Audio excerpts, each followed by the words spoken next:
most meddlesome person in Highbury, Emma Woodhouse, was actually kind of insightful about happiness, even when she got things wrong. That's a great hook. You mean her mistakes almost teach us something? Exactly. Today we're looking into Jane Austen's Emma, published way back, her fourth novel. We want to dig a bit deeper than just the plot. Uncover maybe some surprising angles on how these characters are chasing happiness in their, well, pretty structured world. Right. And speaking of different angles, we've been exploring this on Mindful Moments over on our YouTube channel. Ah, using the AI analysis. Yeah, it offers these really fresh takes on classic books. It definitely gets you thinking more critically about stories you thought you knew inside out. It's fascinating how Austen sets up these contrasts right from the start, especially with Captain Weston's marriages. Oh, definitely. His first one, to Miss Churchill. It was a love match, wasn't it? But she seemed stuck on her lost social status, always regretting things, even with a husband who cared for her. Yeah, it suggests that just choosing someone yourself isn't, a magic bullet for happiness if you're still conflicted inside. Mm-hmm. But then his second marriage to Miss Taylor, that's quite different. Totally. He actively pursued her, waited until he was secure. There's real joy there. Austen even says something like, a great deal better to choose than to be chosen. Right. It really puts forward this idea that being intentional, having that agency, can really build a happier relationship. Which is such a contrast to Emma herself. Absolutely.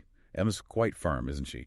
Never have been in love, probably never will be. Her happiness seems rooted elsewhere. Her independence, Hartfield, her father. Yeah. Being, as she says, always first with him. It presents another valid path, fulfillment outside of romance. But then look at Isabella Knightley. She talks up marriage constantly. Yet she dreads leaving Hartfield, even for a short trip. And her husband John's jokes about husbands being best put aside. It makes you question how deep their proclaimed marital bliss really goes. It does. Maybe there's a gap between the ideal they talk about and the day-to-day reality. Isabella likes the security, perhaps, while John's humor hints at the compromises. And then Mrs. Elton arrives. Oh, boy. Ha! Yes. So eager to show off her marriage, her connections, her supposed happiness. It feels, a bit much. Almost performative, right? Like she's trying to convince herself as much as anyone else. Is Austen maybe commenting on social climbing there? I think so. Mrs. Elton seems to be chasing happiness through validation, status gained by marriage. All that name-dropping feels a bit hollow, doesn't it? It really does. Now, shifting to Mr. Knightley, this is where it gets really interesting for me. How so? Well, he appreciates Jane Fairfax intellectually, right? Her talents, her refinement. He sees her qualities clearly. But the love, the deep emotional connection, that's all for Emma. It suggests that just ticking intellectual boxes isn't enough for real happiness. You need that emotional spark. Absolutely. Knightley's love for Emma isn't just admiration. It's built on years of understanding, shared history, seeing her flaws and all. It feels much deeper, more lasting. And poor Harriet.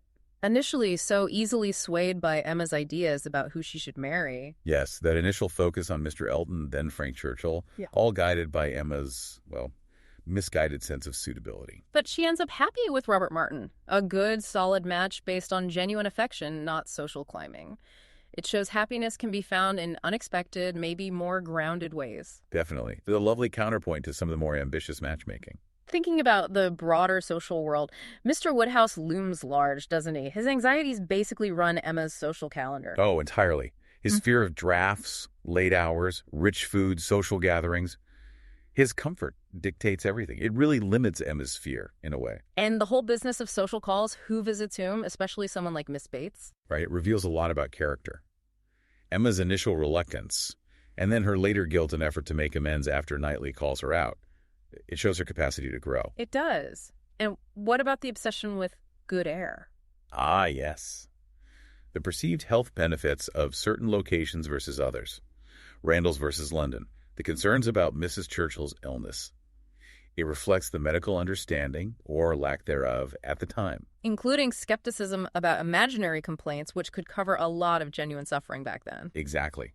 And Mrs. Churchill's situation, however controlling she might have been, ends tragically. The way governesses are portrayed is also striking. You have Miss Taylor, who gets this almost fairy tale ending through marriage. Contrasted with Mrs. Elton's incredibly dismissive attitude towards the profession. And then Jane Fairfax, who represents the often harsh reality, educated but dependent, socially precarious. It really highlights their vulnerable position. Miss Taylor's outcome was fortunate, but Jane's situation, needing to take up a post she dreads, was probably much more common. Emma's own growth is, of course, central. Her confidence bordering on arrogance about her matchmaking. And then the dawning realization of how wrong she was, particularly about Harriet and Mr. Elton, that's a huge turning point. What makes Mr. Knightley so effective in helping her see that? He doesn't pull punches? No, he doesn't. He acts as her moral compass, really. He offers that honest, sometimes painful, external perspective. He calls her out on her snobbery and thoughtlessness, guiding her towards self-awareness. And Jane Fairfax, her reserve makes sense once you understand her secret engagement and difficult position. Emma initially misjudges her quite badly. Yes, Jane shows incredible strength and dignity navigating those social constraints while hiding such a huge secret. It's a different kind of resilience. Frank Churchill, too. So charming at first. Deceptively so. Emma's opinion of him evolves as she starts to see through the charm to the, well, lack of real substance and consideration underneath. He really serves as a contrast to Knightley's integrity, doesn't he? Helps Emma figure out what truly matters. He does. And ultimately, Harriet's path reinforces that. Finding happiness with Robert Martin, someone Emma initially dismissed, shows that genuine connection trumps social ambition. The whole book is just full of misunderstandings, isn't it? Communication is tricky. Very. Emma advising Harriet to be discreet about her feelings for Mr. Elton that reflects the social rules, but it also leads directly to misinterpretation. And Emma's own assumptions about Frank and Jane, about Harriet and Knightley. So much of the plot hinges on people misreading signals. Letters and social visits are crucial, too. They're how information travels, how characters reveal themselves, sometimes unintentionally. The nuances of etiquette are key. So if we had to boil it down, what's a key insight here about happiness in Emma? It's not really about the grand romantic ending or climbing the social ladder, is it? No, I don't think so. It seems much more about, well, genuine connection, knowing yourself, flaws included, and basic kindness within your community, sincere relationships, self-awareness, empathy. That seems to be where lasting contentment lies. That feels right. It's about the quality of your interactions and your own character. Exactly. Well, if you found this exploration of Emma interesting, definitely check out Mindful Moments and our podcasts. We delve into lots of literary works like this. There's always so much more to unpack in these rich stories. Absolutely. So please subscribe to our channel. Maybe share this with a friend who loves Austen or just a good story. And hey, consider grabbing the book links in the description to do your own thinking. Keep questioning, keep exploring. That's the main thing. Keep thinking critically about the stories that shape how we see the world and ourselves.